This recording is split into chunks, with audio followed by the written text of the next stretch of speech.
can now pin a message at the top of your live chat for viewers to read. Click any message to pin it. Use the buttons to do stuff. Hi, I'm Sebastian, and welcome to the Galactic Seabass podcast. This is episode 2. I still don't really know what I'm doing, but I think I got a better setup for today's episode. So, welcome. Welcome, everybody, to my home. It's good to be here, mostly because I live here, my bed's here, and all my stuff's here. So, yeah, we're doing this. We are live here. Welcome to the Galactic Seabass channel. My name is Sebastian Fowler. I will be your host.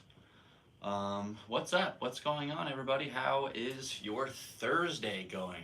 Thursday, March 18th. That was my guess, but I didn't want to be incorrect on that one. It's a beautiful sunny day here in San Diego. I went for a nice little skateboard sesh with my dog. It was pretty sweet. He was ready to run today. He's right over there just laying on the bed. My cat is somewhere around the neighborhood. I'm sure he'll pop in here at some point.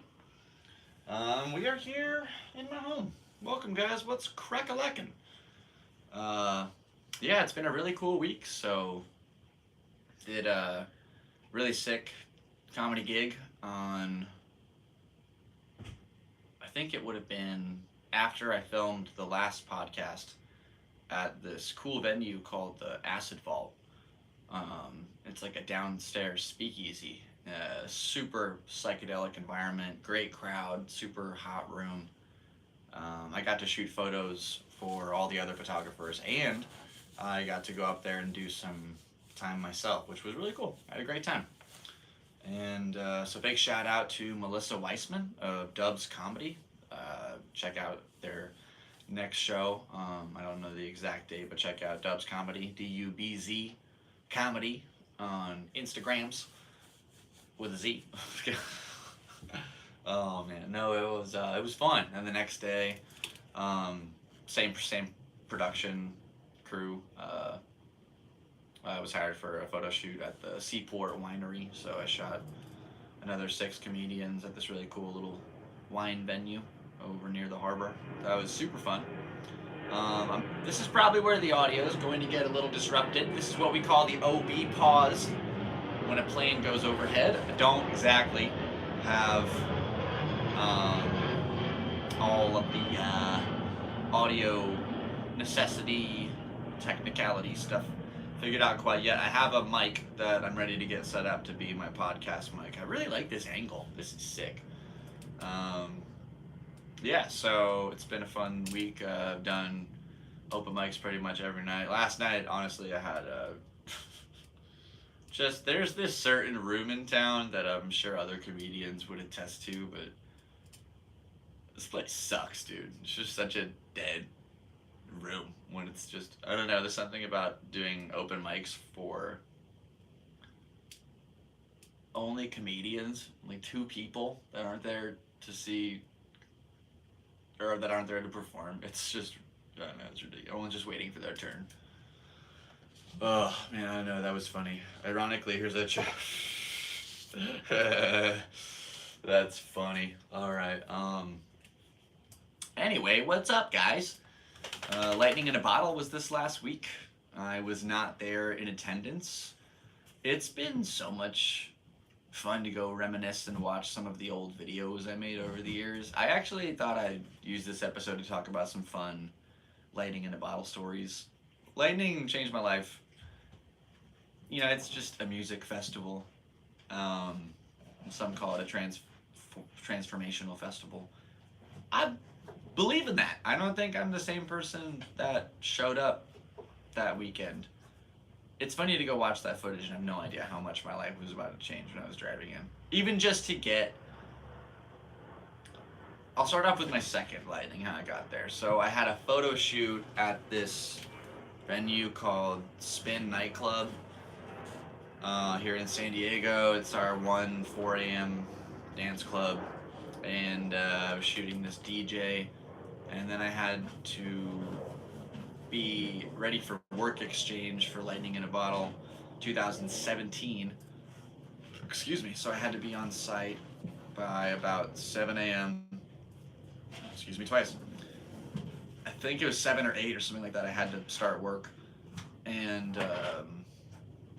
I did this photo shoot, and it was super late, so I basically had to just drive through the night all the way up to Bradley, which is about 6 hours away. And I realized once I left, about 30 minutes in, I forgot my tripod at Spin, so I had to go back to Spin to get the tripod and then go back to Bradley. So it actually was about an 8-hour trip, and I got there and they ended up crewing me with the boutique camping, and that's where I met Andrew and Max and a lot of other really, really cool people, but those two are still great friends in my life. Andrew makes amazing artwork at Purple Jungle Studios, if you want to go check that out. And Max is an incredible photographer. Check him out at Maxwell Photo. 90% sure that's what it is. Sorry if I goofed it up, Max. Oh man, it's been cool. Yeah, so then my first lightning in a bottle. There's so many crazy stories from this event, I swear. Even it's okay. I'd never been to a music festival before. I'd never been to a rave. I saw this ad on Facebook and it looked cool. Bunch of hot people dancing with cool sculptures and stuff. I thought that looked neat. All right, so I had some money and I bought a ticket. And I bought a car camping pass. So I showed up to the camping area and I just parked in an RV spot with all the hookups and stuff, which is great, until somebody rolled up and told me I had to leave and park in the car camping spot, which totally makes sense. So I did, and I think I'm not even sure I walked in. I bought the early entry thing, and I'm not sure I actually went onto the grounds the first night. I was so nervous that it was just loud and bright and just new. I don't know. So I slept in my car. I'm not even sure. Did I set up a tent that year? I have no idea. All I know is that I hope you can hear me. I'm not sure if you're able to hear me when it does that. So I woke up in the morning and I was driving my 2002 Mazda Protege. It's this red, cool little car. And I woke up about 8 in the morning and I'm on the edge. If anybody went to the Bradley grounds, it's on the edge of the venue. The lake bed was dry. There was no lake at all. It was just a dry bed. And I was in the back grassy section. So it looked over the ridge where I could see the forest and stuff. And there were these 4 dudes just sleeping in their sleeping bags on the floor outside of my car. And I thought, oh, what is this? And they woke up and they said, "Hey, what's up, dude? Do you want a beer?" And I thought, yeah, sure, let's go. So they gave me a warm beer at 8:30 in the morning, and cheers to those guys, honestly, straight up. Oh, I forgot to mention this. This episode's brought to you by Liquid Death. Murder Your Thirst. So anyway, these kids gave me a beer, and to get into the festival grounds, you need an RFID band. It's that thing they scan and go beep. And that year it had like a red Converse shoe on it. So these kids went to Marshall's, made their own. They made them. They made the ribbon part with the sparkles. They painted a little Converse shoe. All 4 of these dudes. Also, forgot to mention, apparently they hiked through a forest and did the whole bag above your head and walked through a lake, which is insane. These kids are nuts. So anyway, they were my first friends basically at LIB that year. And they introduced me to these girls, and those girls ended up being my first like festival friends that I would hit other events with. And it was just this super amazing interaction of, you know, just being people. So that first year in 2016, um, I just went as a patron. It was the last time I think I bought a ticket just to buy a ticket. I would work pretty much every other event from there on out. So, yeah, I remember I went to Lightning that year and I hit Dirty Bird, yeah, and then Symbiosis. Those were the three in 2016. Um, and definitely, like, Symbiosis was crazy. That one was really cool. 9 days on site. I camped in front of a beautiful, beautiful lake. I honestly, I'm not sure if this will. I don't want to get banned, but experimented with LSD for the first time and had an absolutely amazing experience. It was so much fun. Honestly, I might as well just tell the story. It's fun. I don't really care. I'm sure my mom will watch this at some point, but whatever. I still love her. And okay, so basically, I got this job to do stage production, and it would be 3 days beforehand. No, 5 days beforehand, and no strike. So yeah, 5 day pre-build and then like a 4 day event, and we were in charge of the big top tent. So if anybody went to Symbiosis in 2016, that's that big circus tent. We built that thing. It was awesome. So the whole infrastructure, then like the tarping of it, and then we built this really cool interior design. It was almost like this Western saloon kind of vibe. Built the stairs, built the arches, built the walls. It was really cool. Painted it. It was so much fun. Made a bunch of friends and had some conversations about just that kind of like environment and like what really takes place at these things. And people can sugarcoat it, but no, it's just a safe place to be yourself in like all expressive ways, whatever that means to you, even if it's with some kind of like substance. And they have really cool things there, like I think it's I want to say the Mendo Garden or the Zendo Garden. It's these people where if you're having a bad experience, they'll take you aside and they have trained professionals that are able to kind of coerce you back to just being cool, being yourself. And I never had to use that. I had a blast, honestly. So anyway, here's the story. I had these gummy bears that my buddy gave me, and I remember it was like the second real night of the event, and the day before, I went to the big top tent that we built. This guy who I'd been working with all week, I think his name was like Rex or Viper or something crazy like that. Anyway, he was super cool all week. He just looked like Chris Angel on a work site. And so the day before, his wife does flesh suspension.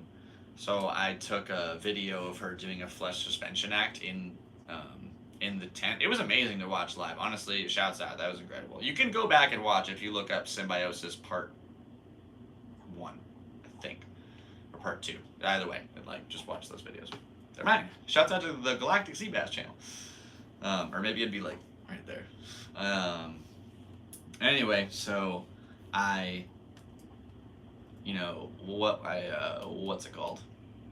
I think it was the daytime. Yeah, right? I'm trying to remember this correctly. Yeah, went through the day, had a super blast through the day. Remember, it was actually really funny. I was with these two lady friends of mine, and they went in a little earlier than me, and I remember watching somebody laugh cry for the first time, just like it's a weird thing to watch, but I got to experience that later on, and we'll get to that. So we spend the day together, we have some fun. I decide I want to go out for the night. I eat one of the gummy bears, and then I go to the big top tent. And I remember I got there and I ran immediately into this Rex guy. And he does not look like a regular dude anymore with a black bang. No, he's fully kitted up. His makeup is white and black and just a cool. He's got a top hat and a tuxedo, and his eyes are yellow. And oh, shoot. Oh, well, that wasn't too bad. Everything's good. So, yeah, he had a top hat and a tuxedo, and it was a lot. And he comes up to me and he says, "Hey, do you have that footage of my wife?" I'll wait for the plane. That's a loud one.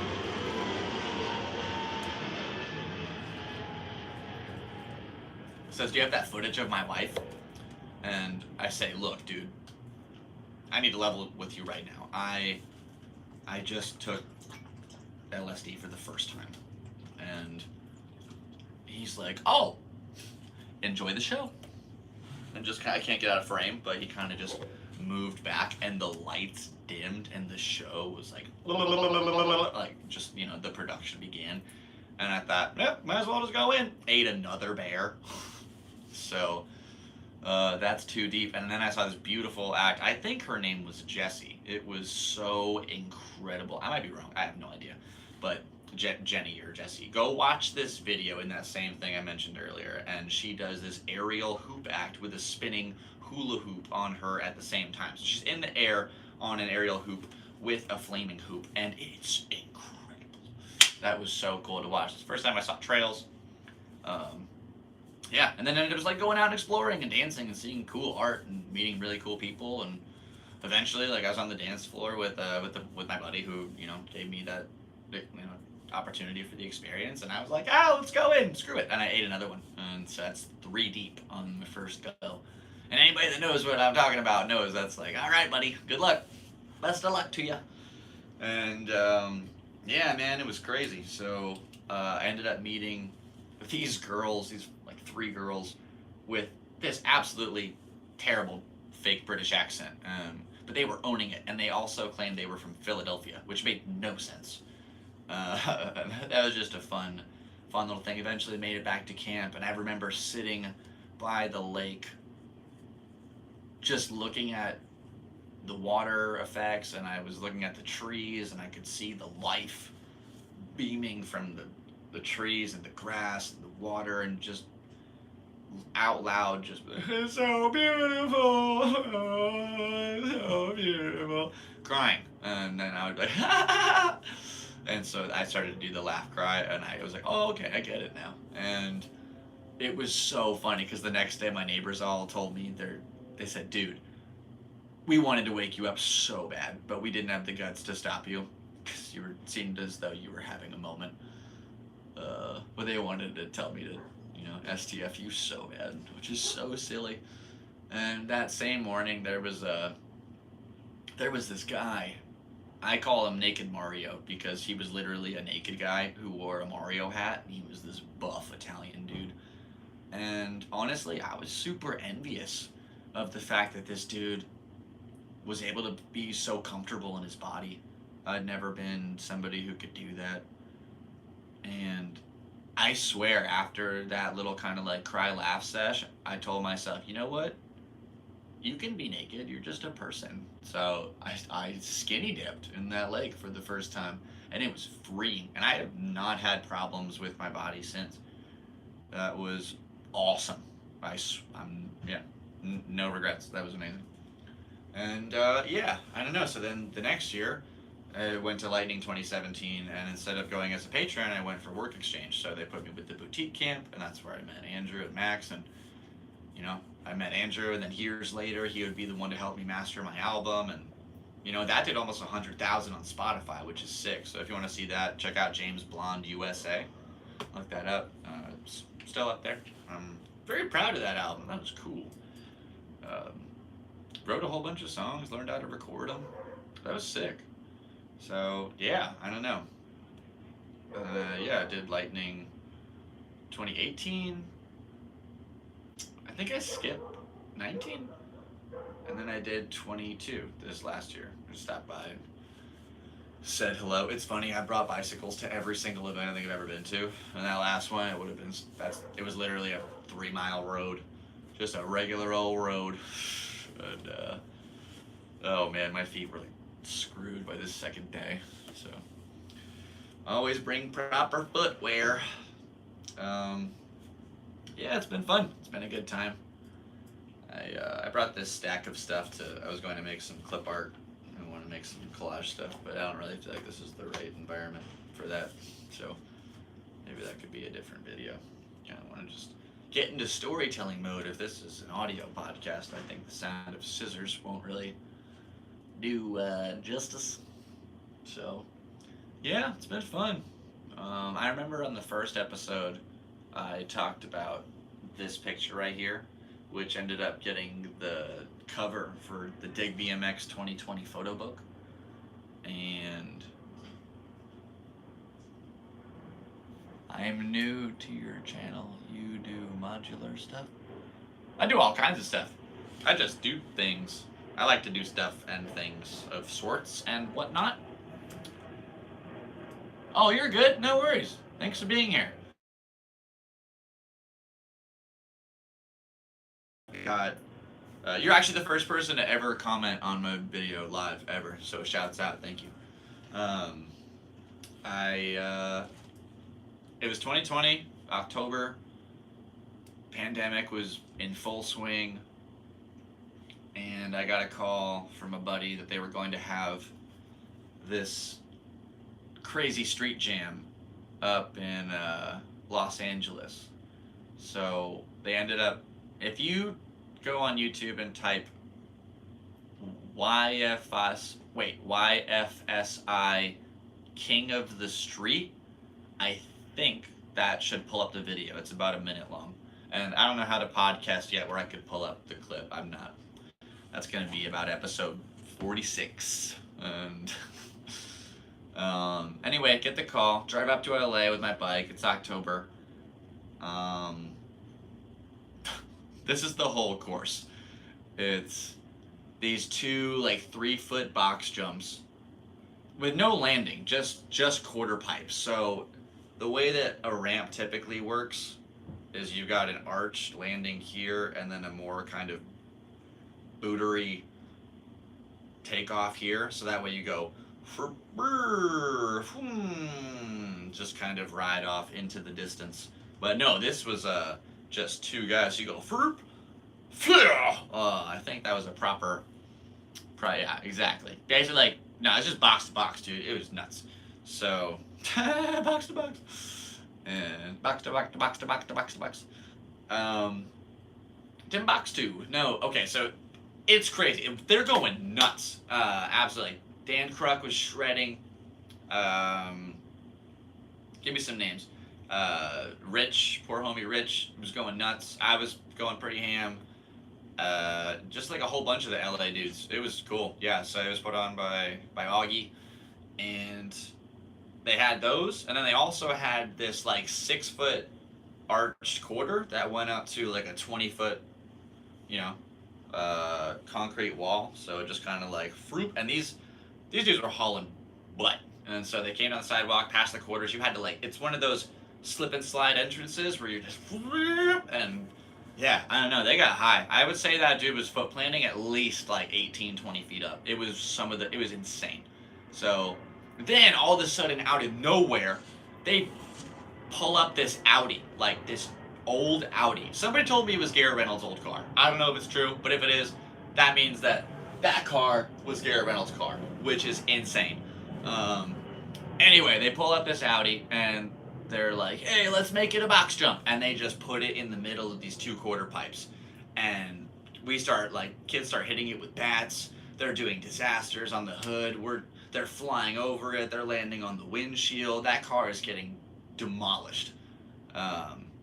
It's so wacky. So then Augie pops the trunk and I'm not even kidding when I say at least 10,000 fireworks. There are the firecracker rolls, but they were the size of fire hoses. It was like 1,000 each. I have no idea. They're so big. They had a whole bunch of those. Oh, excuse me. At least, I'm not even kidding when I say at least 100 mortars. Like, boom, boom. Yeah, it was wacky. And it's like the middle of the day in LA, maybe like almost sunset. And we're in the warehouse district, so just a little bit east of downtown. Boom, boom, firecrackers going. are doing tricks over it. People are still riding this car. All of a sudden, one of the kids takes the car and starts doing donuts in the road, and he hits one of those high-rise curbs. Like in LA, they have like regular curbs are this big. LA curbs for some reason are up to here, so they smash into that. The alignment's gone. The car is stuck. That's why it's stuck right here on the road. If you go look this up, look up Dig BMX 2020 photo book cover. And that's me. Shouts out to Dig BMX and Scott Marceau, who took this photograph. We'll get into that in a minute. Anyway, so the car's broken. It's done. They leave it where it is. We all go back to the ramps and stuff. We're doing more fireworks of our own. Little did we know, one of the kids, I don't even know which one, honestly. And even if I did, I wouldn't snitch. Snitches get stitches. I don't know what was this. So anyway, some of the kids took some firecrackers and they chucked it in the Audi, and it lit it up. And we didn't know for like 15, 20 minutes because we were just riding over there. By the time we looked back, the car's engulfed in flames. And I thought, oh snap, I should ride that. I have my headphones in. I don't care about what anybody else is doing. So I go up to it and I do a fast plant 180 on the driver's side hood, right in that little corner there, just to test the waters. I'm wondering if I balance on the hood, is the flame going to go? So yeah, I just hit it real quick, fast plant 180, landed it, and I didn't know this at the time. I had my headphones in, but some just schmuck bag over in the back called me a pretty nasty name, and had I heard that, it might have deterred me from like having the confidence to go into this trick. So anyway, like the lesson there is don't let other people dictate your own, possibilities. You can do whatever you put your mind to. So I rode around in the corner in this little, you can't see it, it'd be this little corner over here, and I sat there, and the curb has a little kind of like bloop. So I used that to just pop onto the hood, rode it one time, felt good, rode off, landed it. Yeah, it felt really nice. And I saw Scott standing across the street with his camera like this, and his face was like, for the viewers that are just listening, is just got his jaw dropped and the camera up to the side of his head. And I said, hey, did you get the photo? And he said, dude, I hope not. That's exactly what he said, which is so funny in hindsight. Because it was a film camera. He had no idea whether he shot it or not. He was just shooting film all day. So this is a film photograph, by the way. Who knows the last time a film photo got the cover of any magazine. So big shouts out to Scott Marceau. Amazing accomplishment. Dig BMX, thank you very much for the opportunity. I am so honored. Yeah, so did that, it happened, and then I think a couple people asked me if I could do it again, because then everybody ran in with their cameras and wanted to get the clip, and I was like, oh yeah, let's go. So I went to go look at it. No, the car was like twice as fiery as it was even when I just did it 30 seconds ago, and it was like, I had this really bad feeling, like I should just get away from it. So we went back over to the jam, and the car ended up like going up hard. So this pole right here fully got just torched. It was just a giant blunt coming out of the street, and eventually the choppers came in, a whole bunch of squad cars came in. They closed up the warehouse and just started sweeping up fireworks, and we all bailed and went to a Starbucks, and then what's it called? We went on like this local Facebook forum for the neighborhood that they check out, and they all blamed it on homeless people.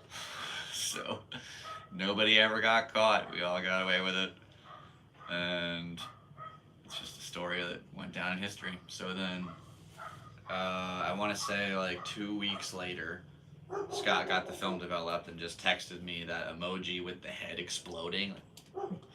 And yeah, I went, oh yeah, for real? It's good? Like, it came out good? And he sent me the photo. He said, don't share this. You can't share it.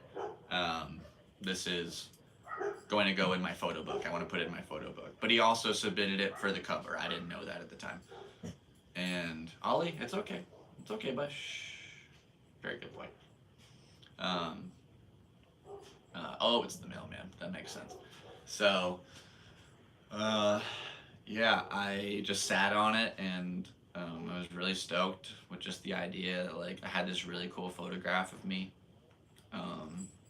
Oh, what kind of dog? He is a shepherd mutt. I don't really know, but he's a good boy, for sure. 100% good boy, purebred. Um, yeah. Got this photo. I was stoked on it, and then my buddy Chris Mortensen came over and did like a Polaroid or a portrait shoot of me at my house. He goes by the name Morty, and I gave him the term Mortrait a while ago. He shoots really good portraits, so he's kind of coined that one. And he shot a few of me, a few Mortrits in my house, and it was really cool. So I got the batch from him, and I called him to say thank you. And he's like, "Yeah, dude. Oh, by the way, Wes is here. He wants to talk to you." And Wes McGrath is also a photographer for Dig and a good friend of mine. And he goes, "Seabass, congratulations." I said, "For what?" And he said, "You'll see. You'll see."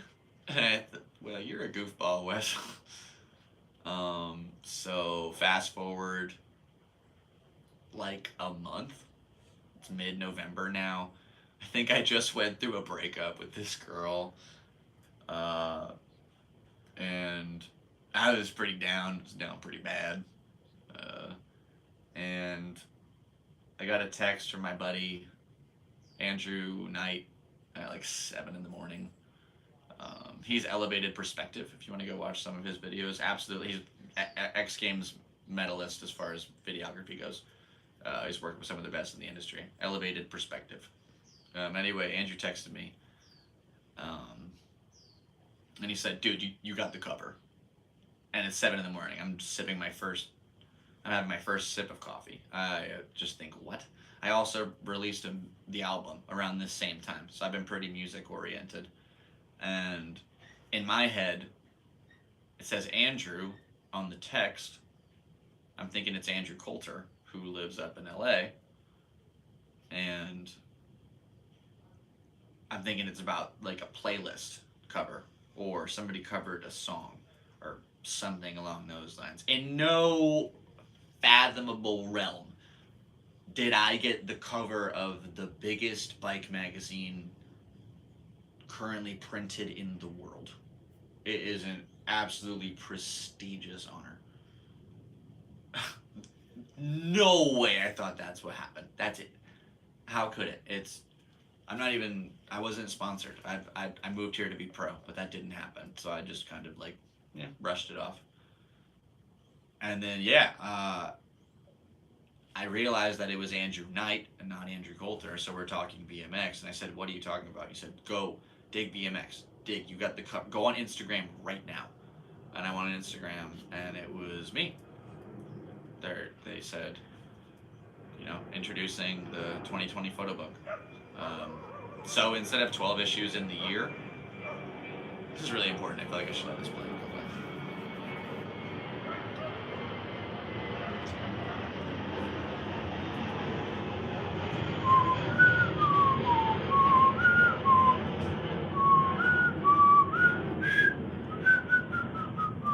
That's pretty good. Yeah, like so. I got this cover. Oh shoot, I may have lost track. Uh, yeah, just I couldn't believe that was possible. Yeah, I don't know. I still love BMX. BMX is low key why I moved here. I'm pretty sure I moved to San Diego to watch Deadline, which was this BMX movie that came out in 2013, like late 2012. Yeah, Garrett Reynolds has always been a huge idol of mine. I've always looked up to him. He's from Toms River, New Jersey, and I'm from Connecticut. His dad died when he was 15. My dad died when I was 14. He's probably like one of the greatest riders to ever live. And now he's a buddy of mine. Remember one time my forks broke and I texted him because I didn't know how to go through warranty for Fiend, and he just said like, "Yo, I left him outside my house, and here's the address." And I went there, and if anybody knows BMX and they know Garrett, there's that famous little square box that he's done all those tricks on. It was literally under that box, and I just had this moment like, It was crazy. Yeah, I don't know. I moved to San Diego to try and do bikes, and I found so many other beautiful passions along the way. It's been it's been incredible. But yeah, BMX brought me here. It's a very important part of my life, and I ride every day because I like it. Not because I'm told to or I have some kind of corporate obligation. Have some have some kind of criteria I have to meet the demand of some big old conglomerate sponsor. I don't know. Part of me likes the freedom of not having that and just being able to like ride because it's fun. Other times there are points where it's like I uh I wish that people would look at my riding the way that I think about it sometimes, which might be narcissistic. I don't know. I believe in myself a lot, and it hurts sometimes when you really believe in something and it's what you love to do. Um, but then again, everything happens for a reason. If I had made it as a pro bike rider, I probably wouldn't have started doing comedy. So, and I don't know, comedy is a lot less painful on your body. If I sit right here, you could probably just see the thing the whole time. Yeah, that's one of the coolest things I've ever seen. DJ Boris, what up? What up? How we doing, gang? Florida. I went to Florida a little bit ago. I was in the Bahamas a couple weeks ago with my little brother. I know that's not Florida. That's very far away from. Well, not very, but yeah, man. Yeah, I was just talking about all that stuff earlier. Yeah, the burn was crazy this year. For anybody who knows, the burn is a short terminology for Burning Man. I've done 4 burns now. I think I'm almost a veteran, if not yet. It was a wild one. It was like the hottest year on record. I didn't get any footage. I went there with I I went there with a girlfriend. However, we actually broke up at the man burn. And there's a very important rule about Burning Man, and that is don't take anything there that you're not willing to lose. Yeah. Um, that was a funny one. That was one heck of a conversation. I will absolutely tell you that. And it made the car ride home pretty awkward. But she is a beautiful person. If you're watching this, you know who you are. Shouts out. I hope you're well. And yeah, I don't know. The festival experiences over the years have really changed the game for me. I think given me a whole new outlook on life and people, and just to know like when humans come together, really anything's possible. And when I say anything, like anything is possible. I have seen some wacky stuff. So that's why I love this little YouTube channel. I've been filming videos for years with absolutely no idea what I'm doing.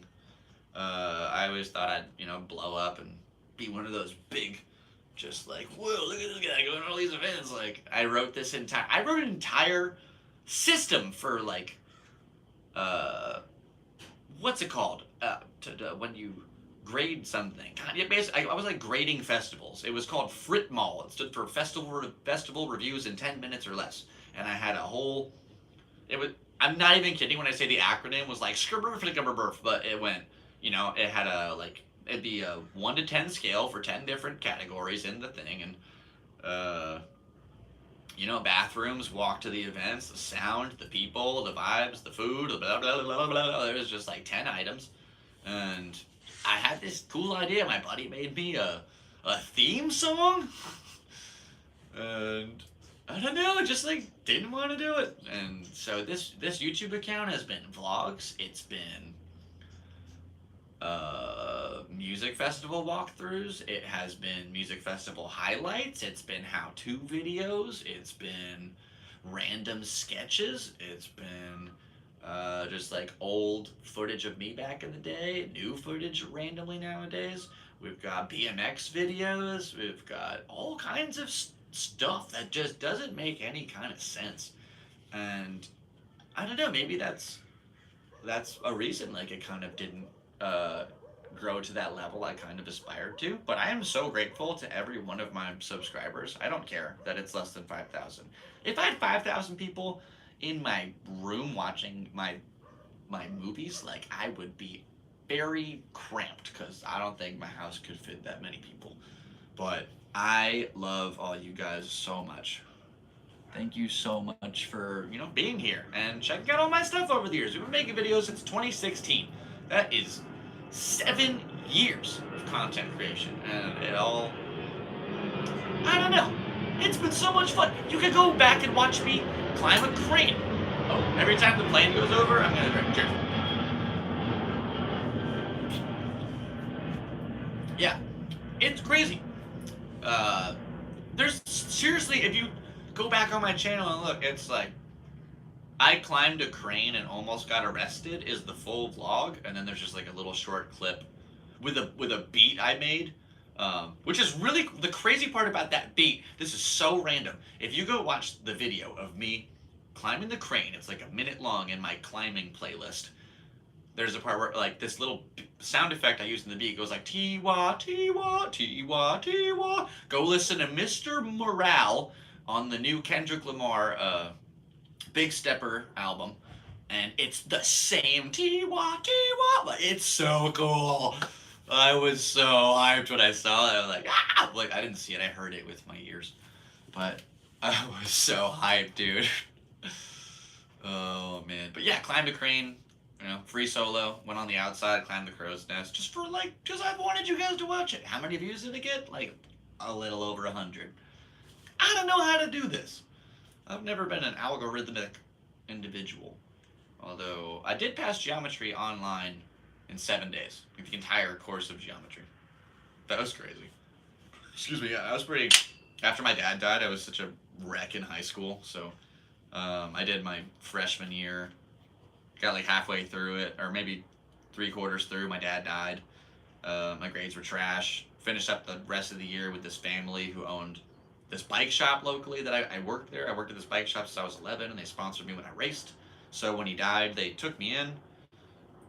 Shouts out to the Villafanos. You can go check out their son, who was my really good friend at the time, at I think he's just SPO, SPEIO on Instagram, or hashtag RideFinds. Really good friend of mine, Gino. Shouts out. Anyway, they took me in, and then for the, what's it called? The next year, I moved to Salt Lake City, so I did like a year in Salt Lake at this place called Cottonwood High School, and then we moved to this place, Sandy, Utah, which is like 30 minutes from Salt Lake, and my mom signed us up for online school, but I swear, I just played video games like a month and a half. Never picked up a textbook once, so then we moved, and now we're in Wyoming, and it was October or something, so it's too late to sign up for the regular school, so I went to the alternative school, and like I couldn't even join like the classes because it was too late, so they put me in the computer room. But all this time my grades were absolutely just horrendous, so I think I was like I think I was gonna get held back pretty much. So I was in that computer room for like 3.5 months, I remember. It was right around the time the Incredibad album came out by The Lonely Island, just for a time reference. But I did 2.5 years of high school, technically, in 3 months, which was incredible. So I was actually ahead of track to graduate after that course. And then I graduated. So that was cool. Yeah, like that's my little experience. And then I moved again. There was a lot of moving, actually, like even just in that high school phase. I went through a whole bunch of houses. I hate moving. Seriously, I'm so over it. So I've been in this house 6 years now, which is the most stable I've been since I was 11. My parents were together like 0 to 3. They divorced, and then 3 to 11, I was in this house with my dad and my grandmother, and they both since passed. So then with my mom, and until I was 19 and moved here, it was, I think, like, I counted it once. There's at least 20 houses in a very short amount of time. So I'm really grateful to be able to have a place that I can call home. Now a dog and a cat, and good people. And you guys, thanks for being here. This is awesome. I am so excited. I have a podcast now. If anybody's got questions, ask away. I did this thing last time where I was like watching it live. A true tribe. Hell yeah. I'm like, what did it say? Sonny, I can't read the Monopoly board. What? That doesn't make any sense. Should have said Jeopardy board. Anything that what Monopoly is like this. It's so stupid. It's silly. Oh man. Good times, good times. How we all doing today? Yeah, it's a nice and sunny, breezy day here in San Diego. We got about 412. Nice and nice and easy. Yeah, we got some comedy tonight. I think we're doing set number 229. 229 sets, baby. It's pretty fun. Oh man, I love comedy. Never rained. It rained for like 3 months, man. Dude, it was raining cats and just curious. First of all, what is your plan?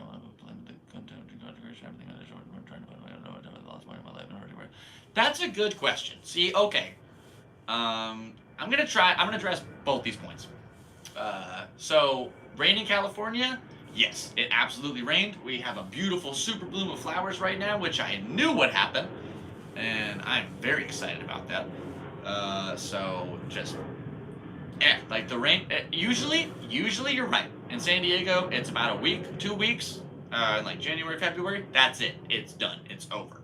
You know, millions die because no one can drive in the rain. Might as well be black ice for these people. Just no, that was a joke. Okay, so, but yeah, like it really rained for at least like 3.5 months. It was crazy. I've never seen anything like it. I'm from the East Coast, so actually the living prices are pretty moderately the same. I'd say it's wagering on like the same price. I'd be willing to bet we pay similar prices for houses.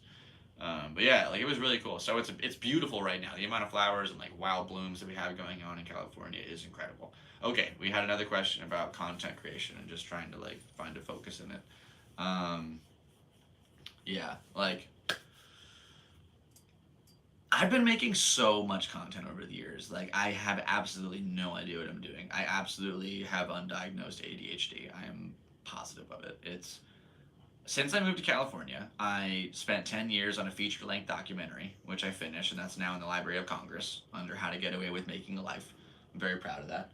I created a full music album that, you know, because I wanted to be like a songwriter, singer, rock star dude. And I wrote every song, learned to play every instrument, learned how to use a DAW or a digital audio workspace, and I learned how to record music and then learned how to like turn that into a song and then edit it and then mixing and MIDI and all that stuff, and then I put it all together and recorded it, and then I sent it to LA to be mastered, and then I found out how to manage a personal label through a distribution service and put that record out to the world, and then at the same I also started a photography business and learned how to create an LLC and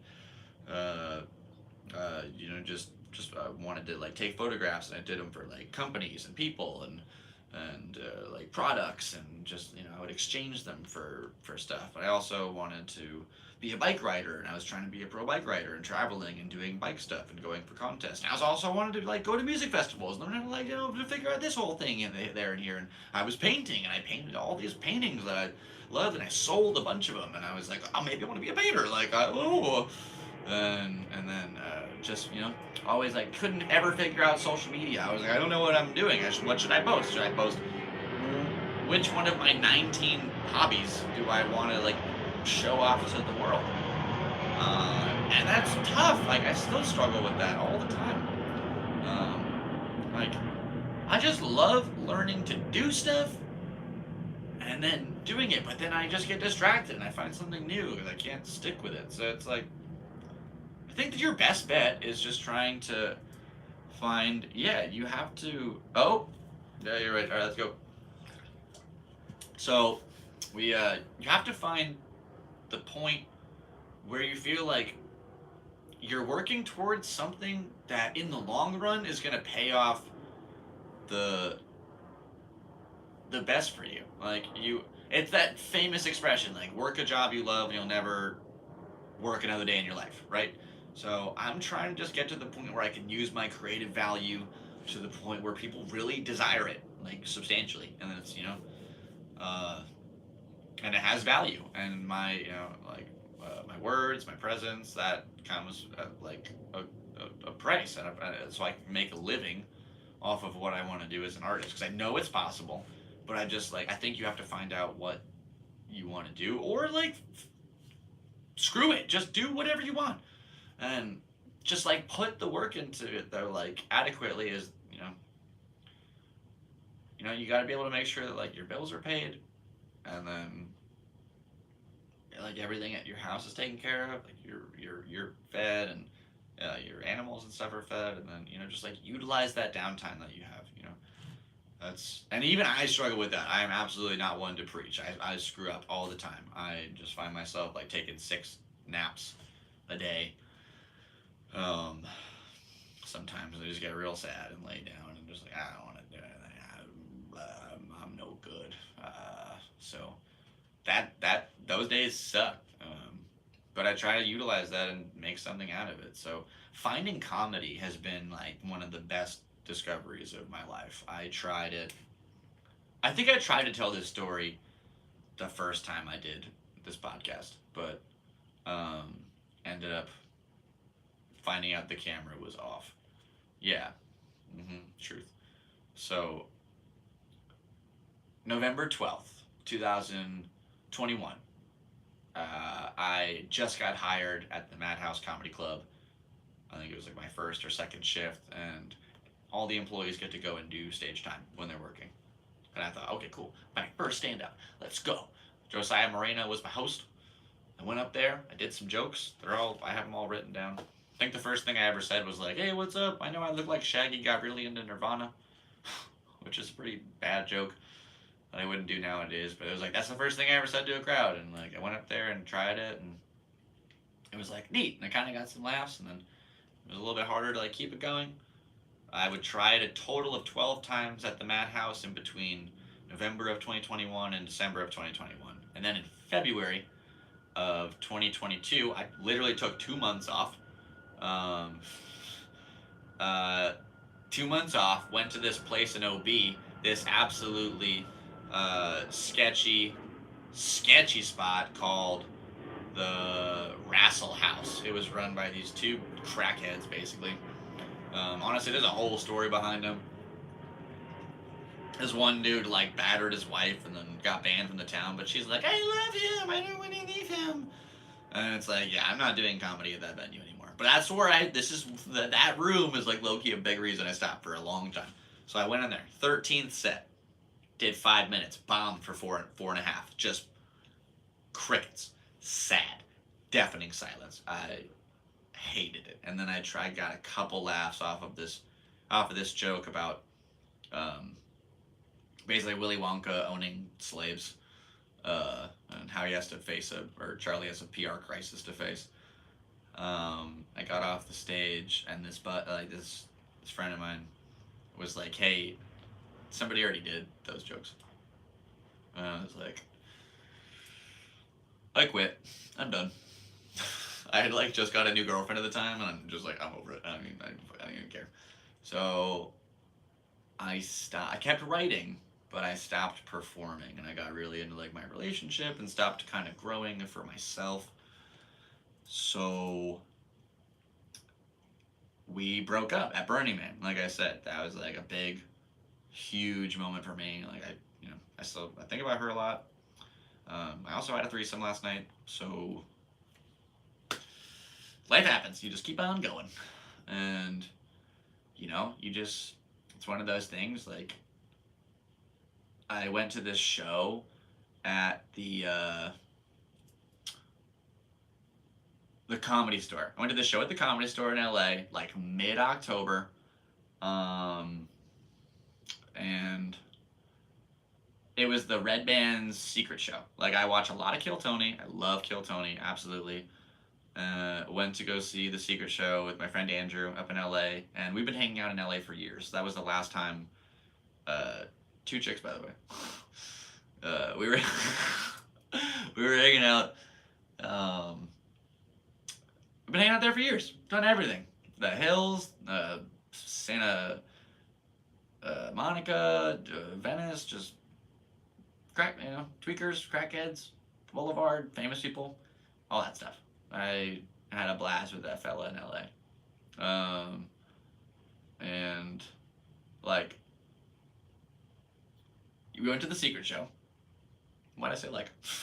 When we got there, couldn't find parking. We had to find this broken meter, and they wouldn't let me use my card, and so I took change. So I had to run to that stupid hot dog stand and take all their quarters. It was only like $2. It literally wasn't enough time to watch the show, and it was so frustrating. So anyway, we go inside and we watch this show. There's a bunch of funny comics, and it was fun. We're having a great time, and then this dude named Casey Rocket gets on stage, and it's been a while since I couldn't breathe laughing. I love how I got the hiccups when that happened. Or maybe that was a silent burp. I'm not really sure. Excuse me. Anyway, this dude, I almost peed my pants. I swear. It was absolutely bonkers. This dude, if you look him up right now, look up Casey Rocket.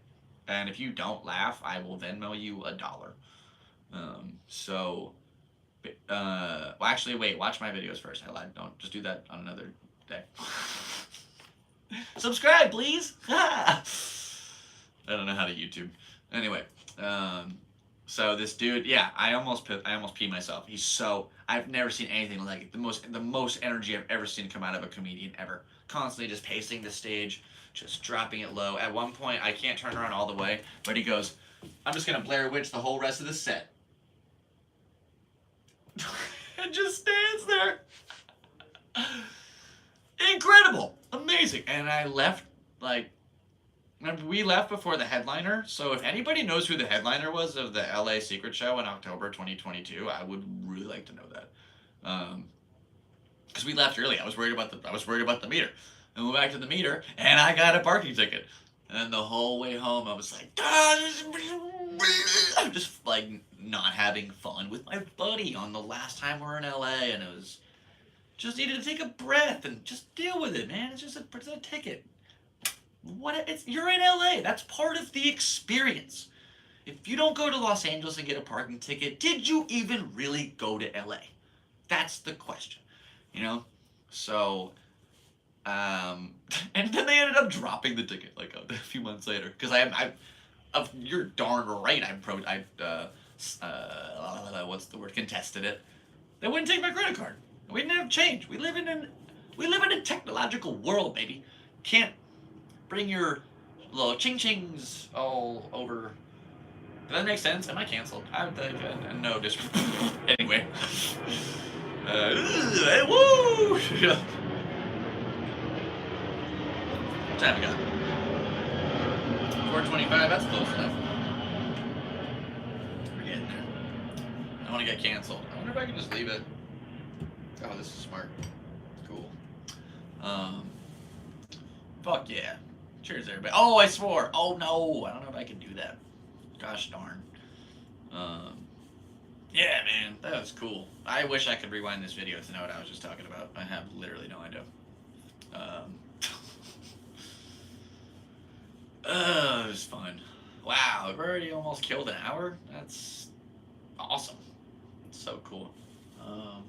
This is kind of neat. I can't take this down. There's a little bit of it right here in the top, but that's from that was the first and last stadium show I saw with my dad. We saw Jimmy Eat World opened up for Green Day in like 2005 for the American Idiot Tour, Giant Stadium.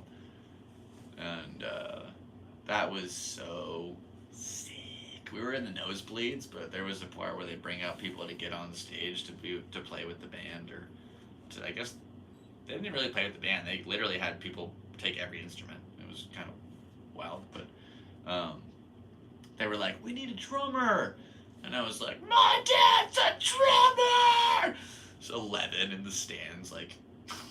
He was a professional drummer. He played with his band Steelheart. They did the music for that movie Rockstar. Multiple world tours, arenas, number 23 on the U.S. Billboard, number 1 on the Asian Billboard. Like, they did it. Steelheart, check them out. Actually, yeah, John Fowler drum solo is a great video on my channel if you want to watch that. My dad rips it up in Osaka Stadium back in like '91. Um, but oh shoot! Oh, I lost where I was going. Oh no. Um, Whoops. Hey, we made it to an hour though. Hell yeah, it's awesome. I forget. Literally, where was I going with that? Shoot. Um, this is going to be a part of the podcast. I do that a lot. Oh, there's this show. Yeah. So check it out. We we see the show. It's amazing. I love I love the fact that like my dad and I got to do that. We're supposed to go see Rush at MSG, but he died, and then Neil Peart died. So uh, that's sad. Rest in peace to both those guys. Obviously, my dad. Yeah, his favorite drummer was, if not John Bonham, it was Neil Peart. So anyway, I think I was trying to tell about my dad. He was a really great guy. John Fowler, rest in peace. God rest his soul. I wear his necklace every day. This little drum and some sticks. Took it off his deathbed. It's pretty cool. Pretty cool. Anyway, so recently I had this really cool experience. Green Day came to play in San Diego. Um, yeah. Green Day came to San Diego. I looked it up. It was like August 2021, and I got a pit ticket. I didn't have a lot of money at the time, but I spent what I had. I was like, we're seeing Green Day, absolutely, and it was Weezer, Fall Out Boy, and Green Day. That show was awesome. Um, I'm in the pit. I made this really silly sign on it's a big green poster board. On one side it said I spent my rent money on this concert ticket, and then if you flipped it over, it said it would be Trey cool to play drums with Green Day, which, if you don't know, Trey is French for very. That's like what his name is, literally a play on words for very cool. So it said it would be very cool to play drums with Green Day, because in my head I had this memory of back in the day they invited people up to play, and um, this dude in the crowd, I honestly, what's his name? Zero Zero Tonin Music, I think, like XEROTONIN Music, I think. Uh, he lifted me up onto his shoulders. Well, beforehand, he didn't just like lift me up out of nowhere. I would be like, no, what are you doing? He said, no, you have to get up there so they can read your sign. And I thought, okay, cool, yeah, like for sure. So we waited for the right time, and he did. He picked me up, and I'm a 6 foot tall dude, and he's a 6 foot tall dude. So I'm a 11 and a half foot tall man. Uh, my legs aren't half a foot tall. Anyway, I'm up there. I got my big sign, says it would be very cool to play drums with Green Day, and I'll never, ever forget this. Trey Cool is looking directly at me, like drumming to them. So he's like, just trying to read it, you know. And he goes like this. No, no.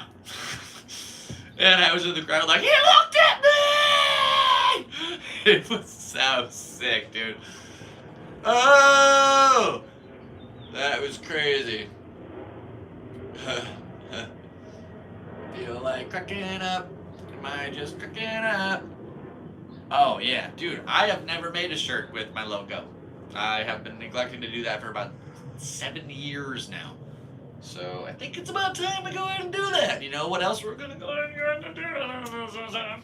I'll be right back. Go ahead and just take this time to check your messages and make sure your boss didn't call you.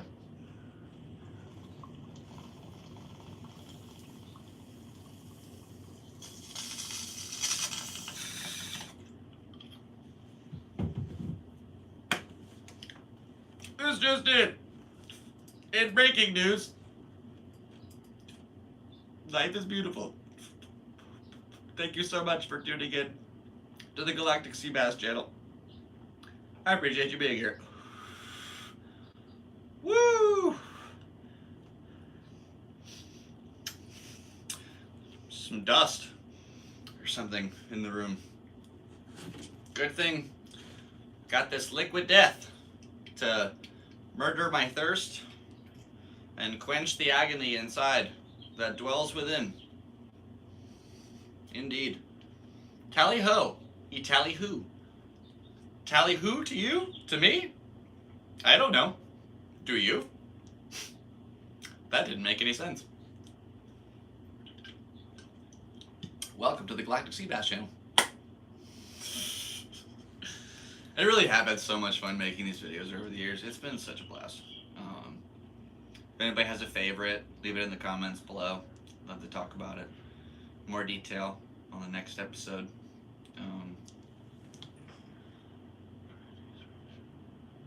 Oh wow. Actually, you'd be surprised how many white dudes with long blonde hair are in California. It's pretty crazy. There's a good chunk of them.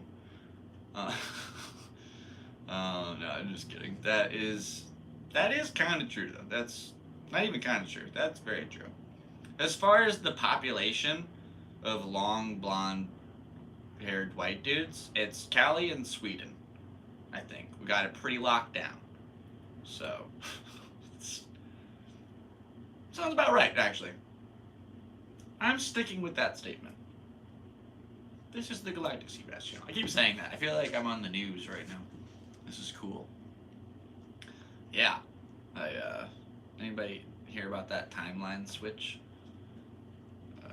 Apparently the Mandela effect went into play, and we all are living in a different reality. For instance, when I was a little kid, I remember being the Berenstain Bears. Stein. Go Google that right now.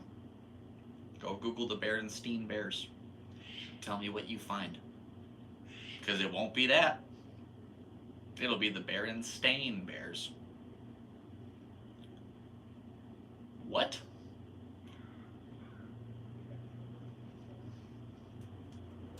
It's got me screwed up. Or go listen to We Are the Champions by Queen and have it say, "Of the world," at the end. Go find it. I had to go find it in a record from like 1978. And it's currently at 17.8 thousand on TikTok. What's up? Seabass jokes for that one. You want to follow my TikTok. I am getting old. Trying to TikTok with the youngins. I'm trying to make a TikTok with my grandson. Yeah, we're gonna go. I don't know. It's so stupid. Oh man. Thank you so much. Yeah, we're going to wrap this up here pretty soon. This is just the hour podcast, but I love the interaction we're getting. We'll do this every Thursday. I don't know what time yet. I'll figure it out. This is episode 2. But we made it through an hour. It's been a nice little day so far. Very happy. You know that it's sunny outside. A little breezy. Might go for a little bike ride or something. Maybe take the e-bike downtown for some comedy later. I think there's going to be some comedy happening in like an hour. Might even stop by and do that here in Ocean Beach at the Template. Excuse me. There's one more coming. Excuse me. Woo! Yeah, it's been a wild little ride. Really, you are so cool. Take care. Thanks for coming. Love all you guys very much. Enjoy your dinner. I think I might go have some dinner as well.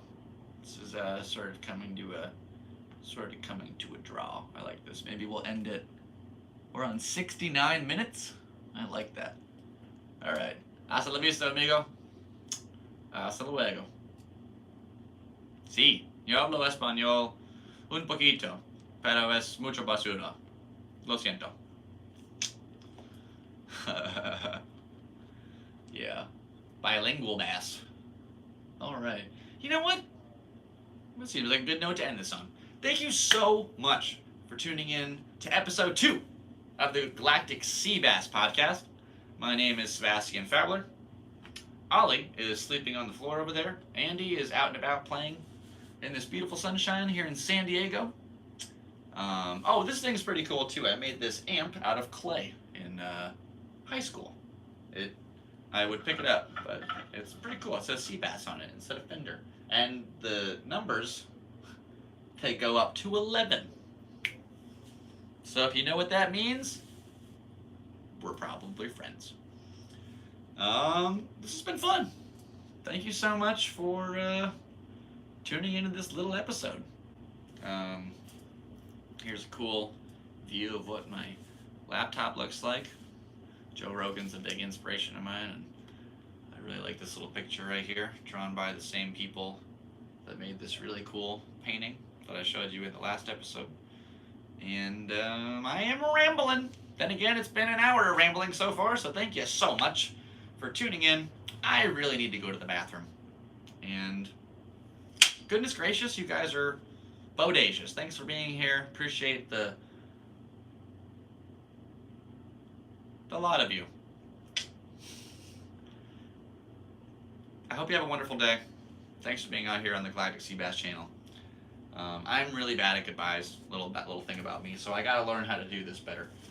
Alright, you take care, and I can't really end it until I hit the button, so I'll keep talking. But thank you so much for tuning in to this episode. We will see you again next Thursday, and I hope you have a great day. Love you very much. Peace, love, rock and roll, and do all the things that make you happy. Take care.